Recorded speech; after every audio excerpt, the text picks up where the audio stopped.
Halo teman-teman, di saat ini saya akan membahas tentang 4 kitab yang ditulis oleh Rasul Paulus, yaitu kitab Roma, Korintus, Galatia, dan Efesus, serta nilai-nilai teologis yang terkandung di dalamnya. Yang pertama, surat Paulus kepada jemaat di Roma. Nilai-nilai teologisnya: 1. Injil sebagai kekuatan Allah yang menyelamatkan. Teman-teman dapat baca dalam Roma 1 ayat yang ke-16 hingga berakhir pada ayat yang ke-17. Dalam surat Roma, Paulus memberikan penjelasan yang menyeluruh tentang Injil sebagai pokok teologis mengenai penyataan dan misi. Yang kedua, kutuk dan pembenaran Allah. Roma 1 ayat yang ke-18 dan Roma 3 ayat yang ke-20. Yang pertama, Paulus berbicara tentang kutuk, gambaran tentang manusia yang hidup tanpa Kristus sebagai manusia yang berada di bawah kutuk. Pembenaran Allah, contoh pada Abraham, ia dibenarkan oleh perbuatannya.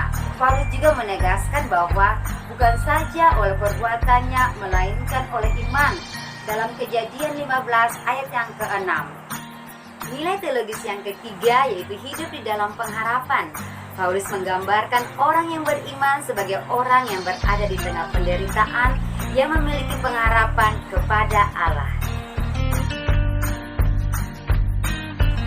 Kitab Korintus, surat Paulus yang pertama kepada jemaat di Korintus. Nilai-nilai teologis: yang pertama, jemaat harus menjadi satu persekutuan sebagaimana hanya ada satu Tuhan. Nasihat Paulus ini secara tidak langsung menunjuk kepada persoalan-persoalan di dalam jemaat yang mengancam keutuhan mereka sebagai tubuh Kristus. Yang kedua, hiduplah sebagai tubuh Kristus. Pokok teologis yang Paulus tekankan adalah kekudusan hidup sebagai tubuh Kristus. Surat Paulus yang kedua kepada jemaat di Korintus. Nilai-nilai teologis yaitu: 1. Penghiburan di tengah penderitaan. Paulus menjelaskan dasar teologisnya bahwa Yesus sendiri telah menderita supaya orang lain memperoleh penghiburan. Hidup di tengah kesedihan.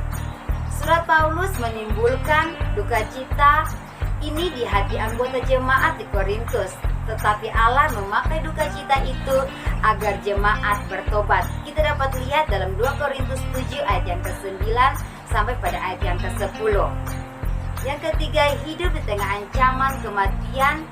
Allah telah memakai berbagai penderitaan yang Paulus alami itu demi pemberitaan Injil, supaya nyata bahwa kekuatan yang melimpah itu sesungguhnya berasal dari Allah, bukan dari Paulus sendiri. Yang keempat, membantu yang miskin sebagai wujud kasih Allah. Surat Paulus kepada jemaat di Galatia. Nilai-nilai teologis yang terkandung yaitu: 1. Injil yang Paulus beritakan. Paulus menegaskan bahwa Injil yang ia beritakan itu bukan berasal dari manusia, tetapi hanya melalui wahyu Allah. Yang kedua, iman atau tradisi hukum Taurat. Menurut Paulus, manusia tidak dapat dibenarkan di hadapan Allah oleh pekerjaan Taurat. Bagi Paulus, satu pelanggaran terhadap Taurat membuat manusia tidak benar di hadapan Allah. Paulus berpendapat bahwa keselamatan itu adalah anugerah oleh iman. Surat Paulus kepada jemaat di Efesus. Nilai-nilai teologis yang terkandung yaitu: 1.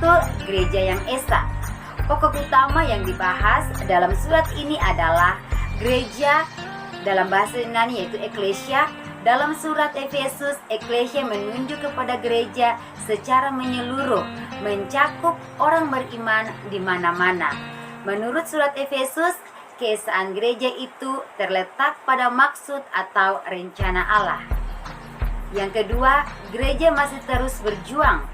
Dalam perjuangan, gereja harus memakai seluruh perlengkapan senjata Allah, yaitu perisai iman, ketopang keselamatan, dan pedang roh, yaitu firman Allah.